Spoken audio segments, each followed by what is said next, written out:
ஏற்கனவே நம்மலாம் அதில் ஒரு பகுதி அனுபவிச்சவங்க தான். திருப்பி அதே விரும்ப வேண்டாம். நம்ம சொற்ப பொருள் கொடுக்கப்பட்டு அதில் நம்ம எல்லாம் அனுபவிச்சவங்க தான். அமைதியான ஆரோக்கியம் இல்லாமல் அந்தளவுக்கு நம்மளை பெருசாக விரிவாக்கி இல்லை, பாதாதுட்டான். அவ்வளோ தூரம் போய் வர்றது ரொம்ப கஷ்டமாக இருக்கும். அவ்வளோ உயர்ந்து போய் கீழே விழுந்தோம்னா அடி பலமாக விடும். நம்மளை ஆரம்பிக்கும் போதே நம்மளை வந்து தடுத்துட்டான், பொருளை சுருக்கிட்டான். காரணம் நன்மைக்காக. நம்ம நன்மைக்கு ஏதோ ஒரு நன்மையின் வித்து நம்மகிட்ட இருக்குது. ஏதாவது ஒட்டுமொத்தமாக தீமை பண்ணாலும் கூட அந்த தீமையை ஒத்துக்கிற ஒரு பணிவு நம்மகிட்ட இருக்கலாம், இரண்டாரில் கொண்டு. அதுக்கு இப்படி ஒரு வாழ்க்கை. நம்ம தீமை தான் பண்ணிட்டு ஒத்துக்கிறதையும்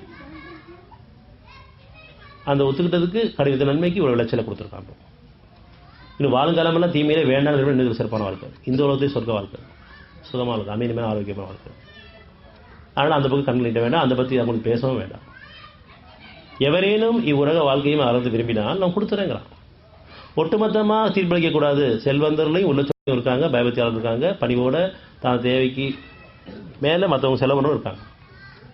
எதுவுமே ஒட்டுமொத்தமாக தீர்ப்பு வச்சிடக்கூடாது. ஆனால் பெரும்பாலும் இருக்கக்கூடிய நிலை இப்படி தான்.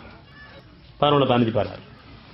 11-15 எவரேனும் இவ்வுலக வாழ்க்கையும் அதன் அலங்காரத்தையுமே நாடினால் அவருடைய செயல்களுக்குரியதை இந்த உலகத்திலேயே கொடுத்து விடுவோம், அவற்றில் அவர்கள் குறைவு செய்யப்பட மாட்டார்கள். 16 இத்தகையோருக்கு மறுமையில் நரக நெருப்பை தவிர வேறு எதுவும் இல்லை. இவர்கள் செய்த யாவும் அழிந்துவிட்டன, அவர்கள் செய்து கொண்டிருப்பதும் வீணானவையே. இப்படிப்பட்ட நமக்கு வாழ்க்கை வேணுமா? நமக்கு எவரேனும் இவ்வுலக வாழ்க்கையும் அலங்காரத்தையும் நாடினால் அவர்களுக்குரிய செயலுக்குரியதை இது உலகத்திலேயே கொடுத்து விடுவோம்னு சொன்னா. உலகத்திலேயே முடிவு வச்ச வாழ்க்கை, அதுலேயும் நரக வாழ்க்கை வாழ முடியும், சொர்க்க வாழ்க்கை வாழ முடியாது.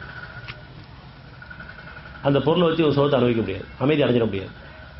பணம் கொடுக்கிறதா சரி, பூமியில் அத்தனை ஈடாக கொடுத்தாலும் அந்த அமைதி பெற்ற முடியாது. அதோடைய அருள். ஆனால் பணம் இருக்குது, அதை வச்சு என்ன பண்ண நம்ம தீமைக்கு தான் செலவு பண்ணிருக்கோம்.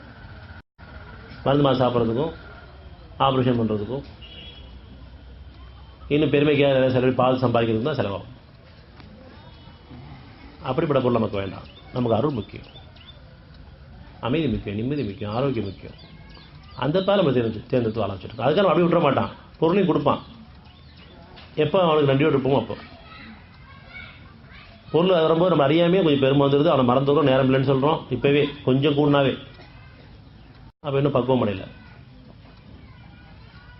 அந்த பொருளை வச்சு பொருளை ஈட்டக்கூடிய முயற்சியில் நம்ம கவனம் மாறி போயிடும். கொடுத்தது நன்றியோட பணியோடு இருக்கிறோமா,